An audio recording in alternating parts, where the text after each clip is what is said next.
ทักทายสบายดีทุกคนพบพอกับเฮาคือเก่าเด้อแม่คอมทางช่อง YouTube คอมมีลูกสาวนาคลิปนี้ก็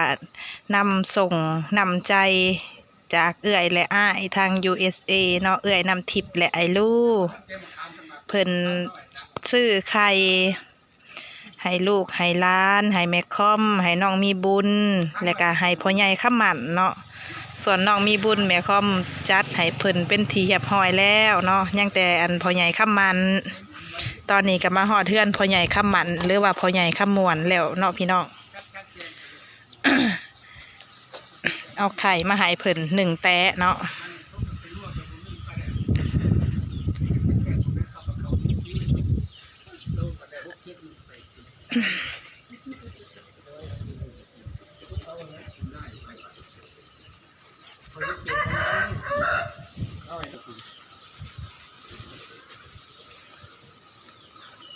โธ่ให้โชคให้มาน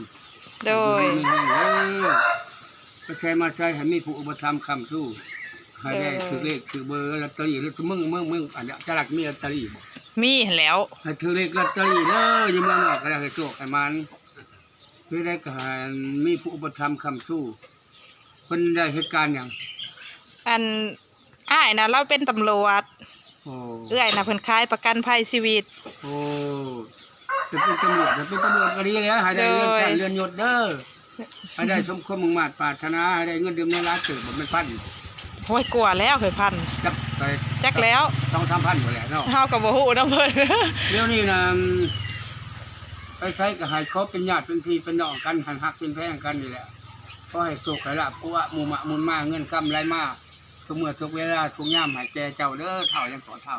ข้าววันอังคาร เฒ่าวันอังคารแหละก็นั่งอัมพวันนั่งอัมพวันเด้อให้สุขให้มันจะซื้อเลขก็ให้สุขให้ลาภเกิดวันหยังฮู้แต่ว่าอ้ายน่ะเกิดวันค้านแต่เอื้อยน่ะวันหยังเฮากับวันค้านให้ซื้อเลขตอน 11:30 ถึง 12:00 เด้อโอ้คือเลขได้ 11:30 ถึง 12บ่11:30 ถึง 12:00แล้วก็รอมันจะน้อยคันมันถึงไกลจังไกลหลายโดยยามมันสิสุขยามน่ะโอ้สาธุแหละคนใจกว้างได้พุ่นมันบ่ได้สิแล้วคันนี้ล่ะหายคนพุ่นนี่คนกับคนบ่ได้สิหลายคนงามนี่งามได้คนงามนี่อยู่คนคือต่างประเทศนี่อันน่ะอายุเพิ่นรับได้ลืมแล้วแจ็คละเด้อเฮาก็บ่จื้อได้เอาบ่ได้ก็ยาโศกอยู่บ่ได้ก็ยาโศกอยู่เมืองนอกนี่โดยเพิ่นเอาไข่มาให้มาต้อนอุอะหมู่มะมุนมาเงินคำไหลมาให้แก่เฒ่ายังก็วันอังคารแก่เฒ่าวันอังคารขอให้โชคลาภเงินมาคำอยู่นี่แม่อายุวันโนทุกครั้งพลังเด้อสาธุเด้อขอให้บุญครับนำสู้เอื้อยและอ้ายอยู่ทางเมืองนอกพุ่นละเอื้อยนำทิพย์กับไอ้ลูแจกยายบ่ให้ขาดเคินนะสุดก่อนน่ะเพิ่นก็มาให้บ่ให้อยู่เด้สุดก่อนก็แตะ1เนาะ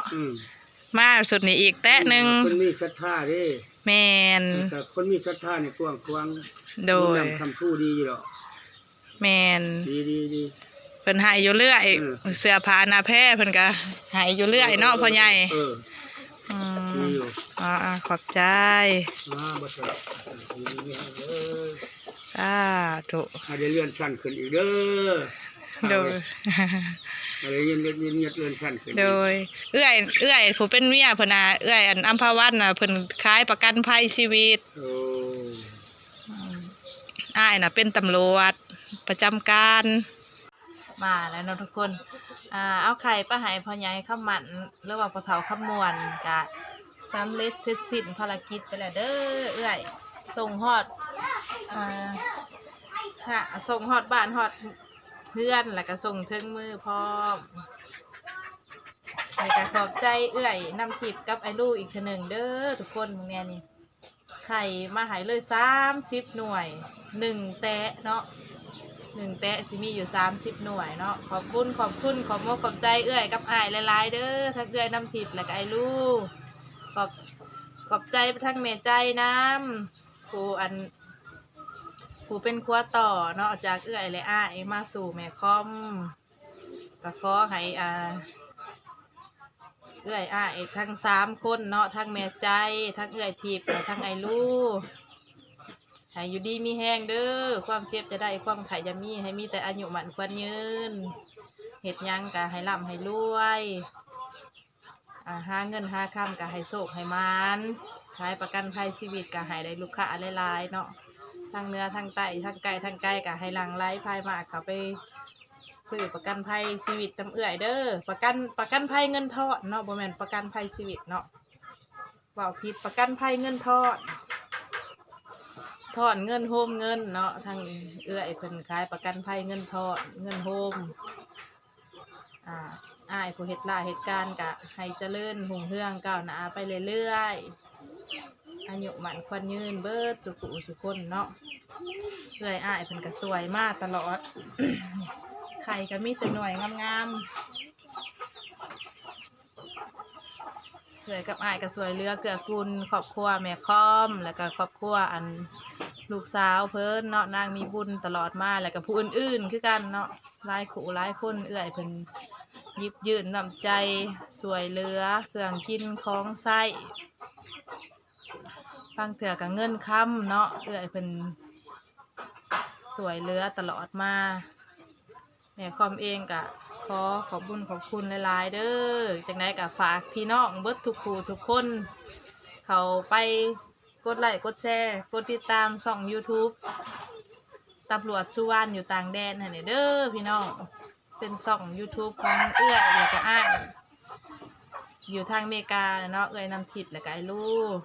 ไปกดไลค์กดแชร์กดติดตามเป็นกำลังใจให้เอื้อยกับอ้ายให้เพิ่นมีกำลังใจถ่ายคลิปเนาะต่อไปเรียกว่าถ่ายคลิปเป็นทีละลึกถ่ายไว้เบิ่งเนาะเพิ่นสิจัดเก็บไว้ในโทรศัพท์ก็อย่ามันเต็มมันลดเนาะเอื้อยอ้ายเพิ่นเปิดช่องไปกดไลค์กดแชร์กดติดตามเด้อพี่น้องเด้อแม่ค่อมก็คันเว้าลำไปลำมาก็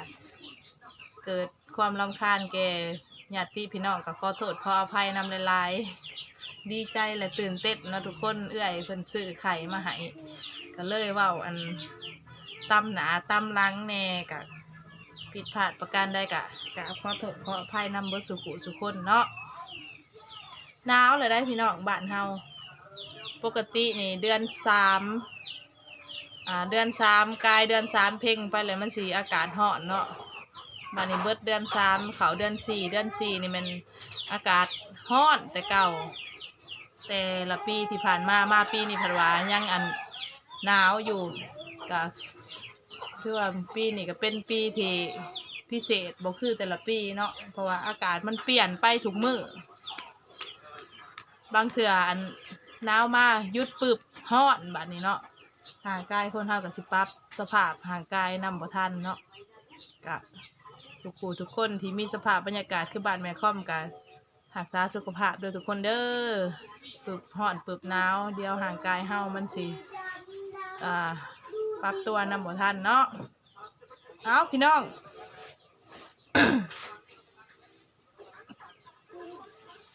คลิปวิดีโอนี่กะลาพี่ลาน้องไว้สำนีก่อนเด้อพบกันคลิปหน้าเนาะสำหรับคลิปนี้สบายดี